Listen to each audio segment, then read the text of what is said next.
Qur'oni Karimda juda ham ko'p joylarda muttaqinlarga jannat va'da qilingan, jumladan hozirgi oyati karimada Zariyat surasida Alloh taolo bir qancha oyati karimalarda muttaqinlarga jannatni va'da qilgan. Innal muttaqina fi jannatin va uyun. Albatta taqvodorlar jannat bog'lari va buloqlarining huzurida bo'ladilar. Ya'ni taqvodorlar qiyomat kunida bog'lar va buloqlarning oldida turadi. Biz bog' deymiz, jannat deymiz, buloq deymiz. Ammo bu dunyoning bulog'i emas, bu dunyoning bog'roqlari emas, jannatniki. Rasululloh sallallohu alayhi va sallam aytganlarki, jannatda sizlar ko'zlaring bilan ko'rmagan, quloqlaring bilan eshitmagan, xayollaringga kelmagan narsalar bor dedi.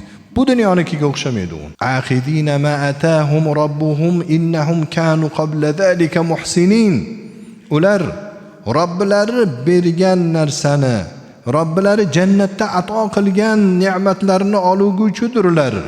Albatta ular bundan oldin hayotiy dunyoda ezgu amallarni qilganlardir deydi. Demak, jannat ahli bo'lish uchun bu dunyoda yaxshi amal qilish kerak. Kanu qalilan minal layli ma yahja'un. Allohu taolo yana ularning sifatini keltirib aytayaptiki, ular tunning oz qismida uxlaydilar. Va bil asharihum yastaghfirun. Ular saharlarda Robbisiga istig'for aytadilar deydi. Mana shu oyati karimani tafsirida ulamolar aytadilarki, demak taqvodorlar kechasi oz uxlaydigan odamlar bo'ladi. Ko'proq qoim bo'ladigan odamlar bo'ladi. Xo'p, saharlarda istig'for aytadi desa, sahargacha ibodat qiladi, keyin saharda istig'for aytadi deb tafsir qildi. Yana bir tafsirda ulamolar aytadilarki, sahargacha ibodat qiladi-yu, shu ibodatining kamchiligi uchun Allohga istig'for aytadi debdi.